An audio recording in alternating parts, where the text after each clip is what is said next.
はい、皆さんこんにちは。竹虎4代目です。さてですね、今日もまたですね、お客様の方から新たにこういった買い物かごお預かりしました。これね、竹肌見てもらったらわかるんじゃないかと思うんですが、国産の鈴竹の市場かごとはまたちょっと違った形の竹網なんですけれど、不具合が出たということでお預かりいたしました。やっぱりね、かごっていうのはね、これ四隅が一番傷むんですけど、この1箇所、2箇所、この隅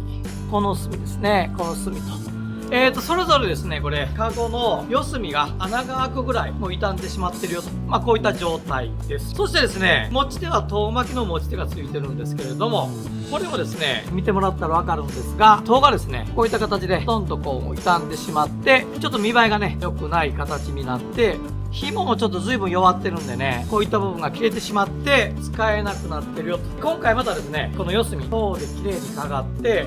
この持ち手の方を修理をしてですね、また新品同様にですね、使えるように、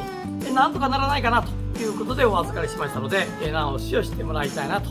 いうふうに思ってます。さて、この手提げかごは一体どんな風に綺麗になって戻ってくるのか、ぜひですね、楽しみにお待ちいただきたいなというふうに思ってます。はい、皆さんこんにちは。竹虎4代目です。さてですね、先日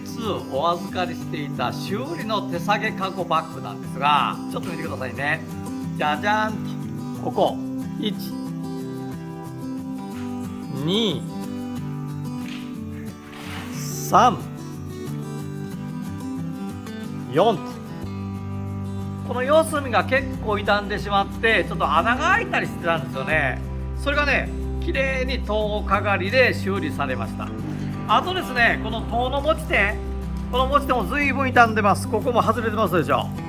ここも外れています。この辺も随分使ってね、傷んでますよね。ここなんかも使って随分とも切れかかってます。この塔の持ち手を修理して、あとは完成です。はい、皆さんこんにちは。竹チューバー竹虎4代目です。さてですね、手提げかごバッグの修理が終わりました。前にも説明しましたけど、普通の鈴竹と比べるとちょっと竹のね、材質が弱いんですよね。で、弱いんでちょっとね、しっかり治るのかなと思ったんですが、この持ち手の紐の部分も壊れてましたので、紐をしっかりと